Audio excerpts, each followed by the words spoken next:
I think that if you asked anybody, I think that we all can agree that human beings aren't meant to be alone, right? So at what point did we let the machine convince us that we're better off as independent individuals, right? When did we let the machine convince us that building our empire alone is a much more viable option than doing it with a family or a community of people? How do we let that happen? How do we let the machine turn our hurt into a weapon against us to isolate us so that we're more susceptible to be used by said machine, right? I bring this up because in light of all these natural disasters that are happening, especially these hurricanes, I saw a lot of videos from women, single women with their children, who were damn near, they weren't panicking, but they were in survival mode. You could see it in their eyes because a hurricane was coming through and they couldn't evacuate, maybe because they didn't have the resources, they didn't have the money, whatever the case may be, to get out in time for when the hurricane came through. And they're hearing on the news that if you don't get out of here, you're gonna die. And there's gonna be a 15-foot surge and all this other stuff. So of course they turn to social media to express that they're afraid, right?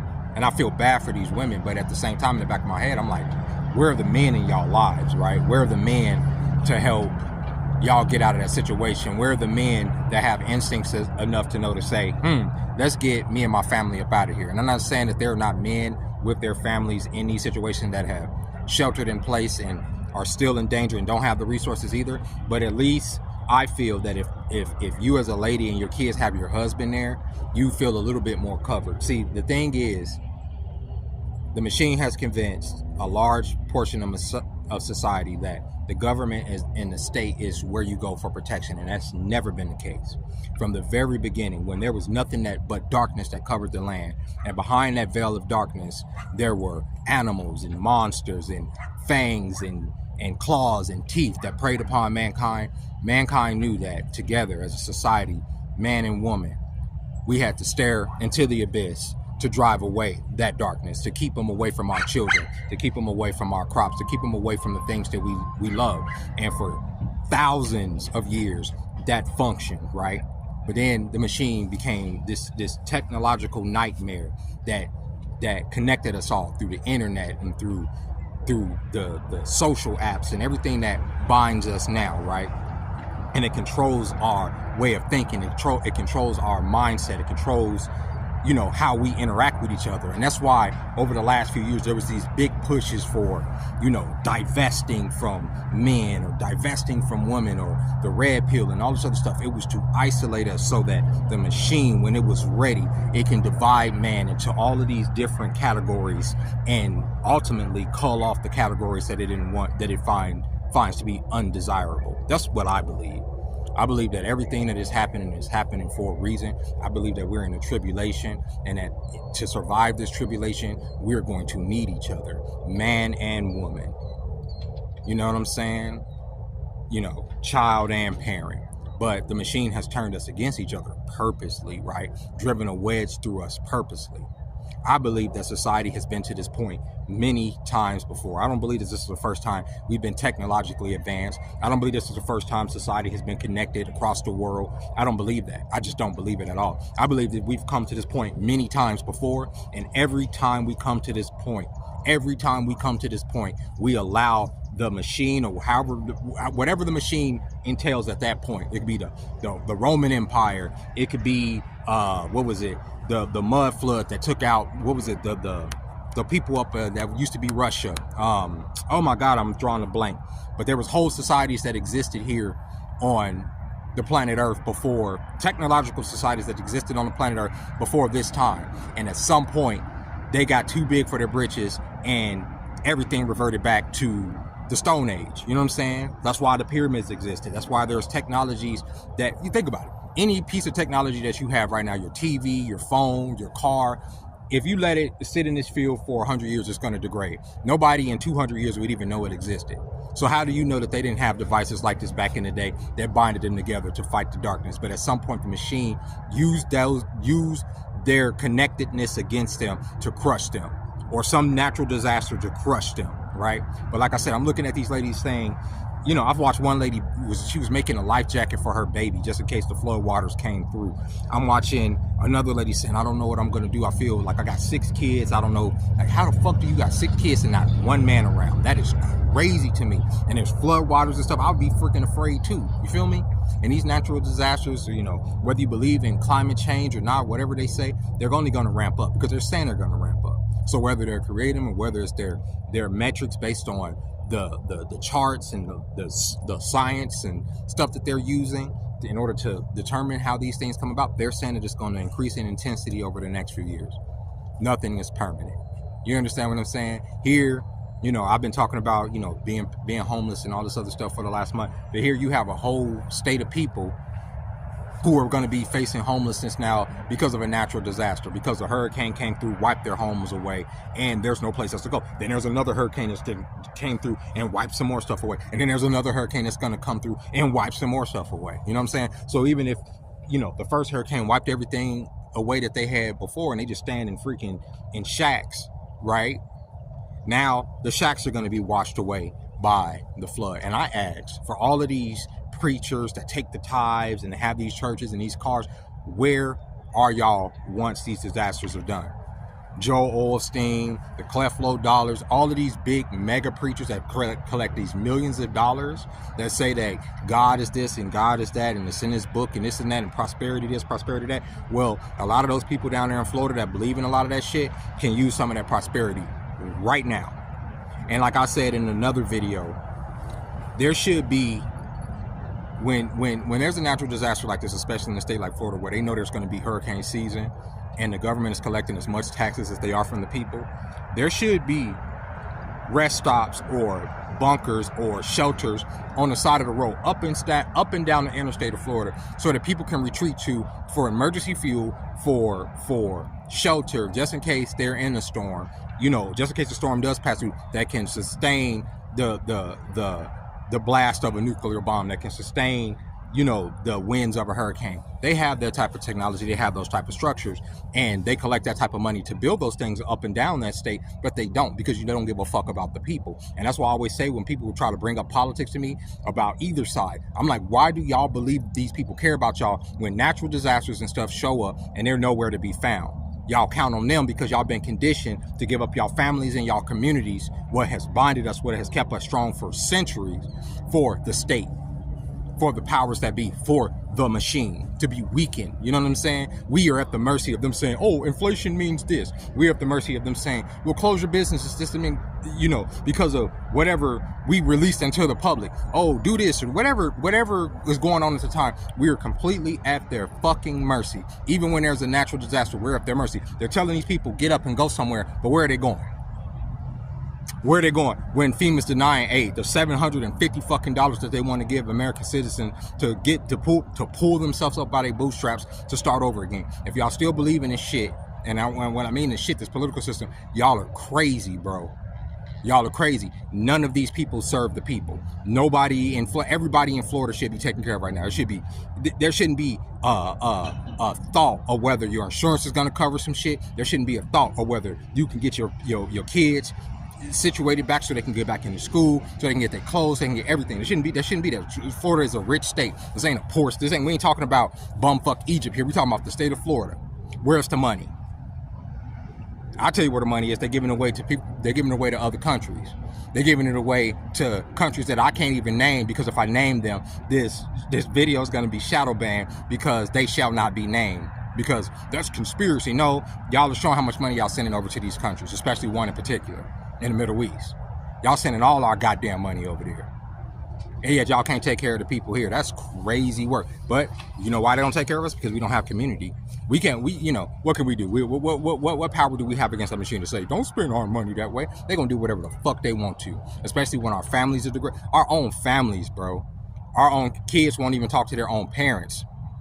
You understand what I'm saying? The strength of their family. How the fuck do you hope to fight the machine if the machine decides to victimize you? Because at any moment, the machine can victimize you. The machine can treat you any type of way through their law enforcement agencies, through their courts, through however they want to. They can just railroad you. And who's going to be standing over there in your corner? It's your family.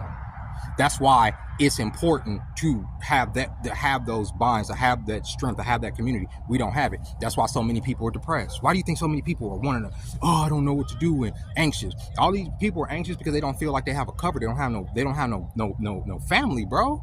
Now so many people saying, oh, I'm going to be homeless, I'm going to be on the street, because they don't have family. I have blood family, but you can't call on your blood family sometimes because of all of the stuff that goes along with that. There is no community. You can physically be in the house with your family and still not feel like there's no community there. And that's where people feel fucked up. That's where they feel lost, bro. There's no community. And every piece of media, at least over the last few years, was doing its best to keep us divided.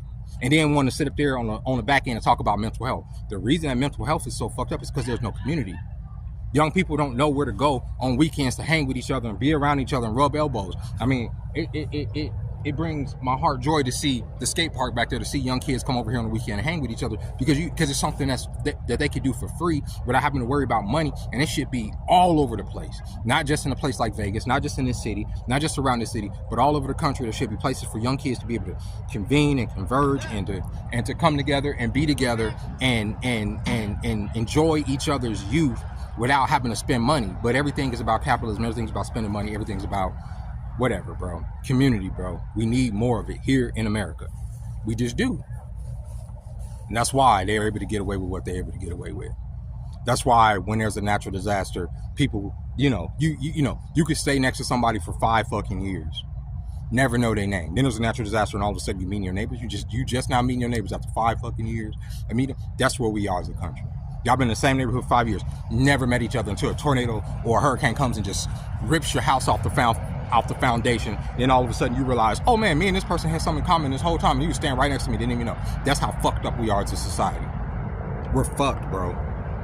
So like I say, I feel like, and this is one of the major reasons I want to make this video, and I want to make it early, I feel like something bad is about to happen, bro. And I'm not saying that to fear monger or anything like that, but I have this like ominous feeling that we are in a cosmic season, that, we're so small.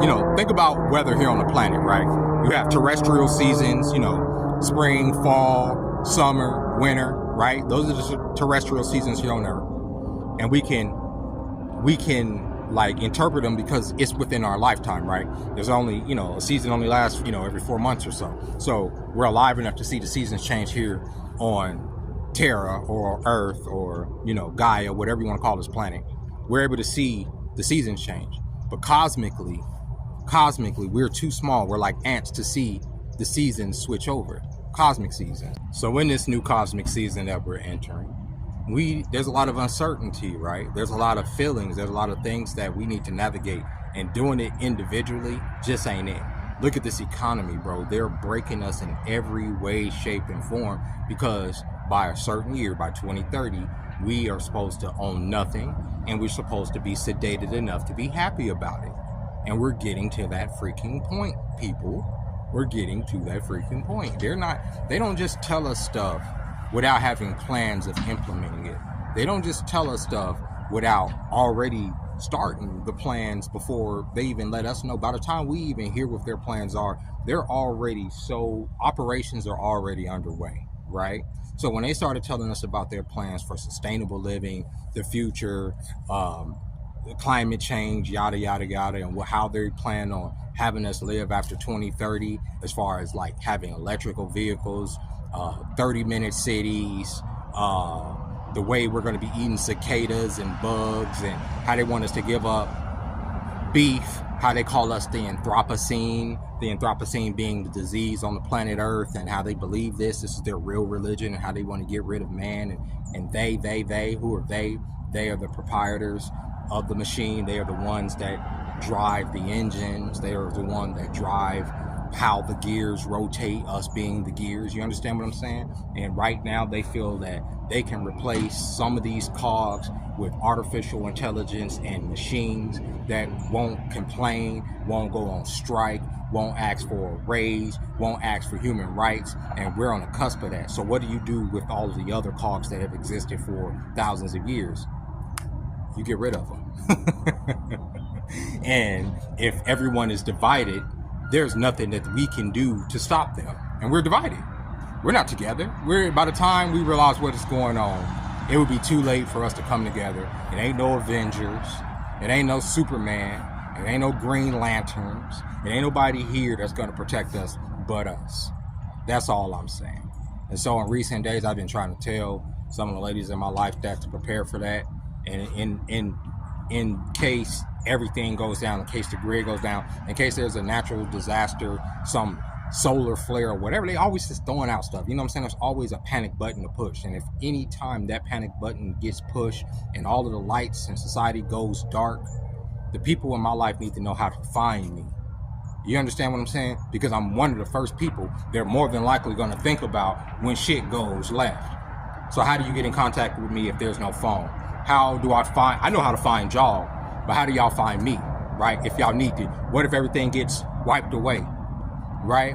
What if, there's no communication? Everybody I know is states away. All my family is states away. All my important and intermediate family is states away. What do we do in case of an emergency?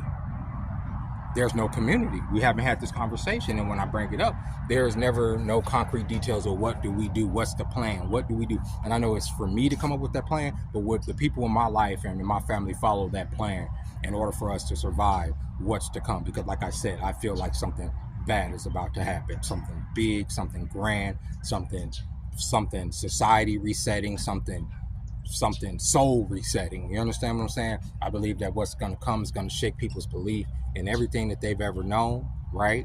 And 9/11 did that to a certain degree, but I mean this on a spiritual level. It's going to make people question things that they thought to be so fucking as true as the ground that they stand on, as true as the blue sky above their head, and they'll find out that those things are actually lies. So when that comes, what do we do? How do we get together? How do we come together, right? How do we come together as a community? And one of the things I'm bringing up community is because my community here, y'all over the last couple days have been showing out, bro. Y'all been showing out for me. Like, that's what I mean. Like, I have family, bro, and y'all have done more for me in the last 2 days than my family has, like, in freaking forever. And I honestly cannot believe that shit. I can't. Like I told y'all, like by next week this time I'm gonna be off the streets. I'm gonna have a permanent spot. And that's because of y'all. That's because of YouTube. That's because of this community. This community, that's what I mean, community. That's what got me talking about this. We gotta be together, bro. We do. Because when I can give back, the moment I can give back, the moment I can make somebody feel as blessed as y'all have made me feel over the last few days, I can't wait to do it. I can't wait to pass that energy on, because y'all have made me feel like $1 million freaking bucks, okay? So yeah, like, be together, like community wise, be together, lover wise, be together, family wise, husband, wife, kid, father, son, whatever the case may be together. Get over y'all differences, and I'm talking to myself too. Try to come together, because together is the only way we're going to have any chance of fighting this machine. And with that being said, ladies and gentlemen, I appreciate y'all being here. If you haven't subscribed to the channel yet, go ahead and hit that subscribe button. Go ahead and like the channel if you like this video, and until next time, bye-bye.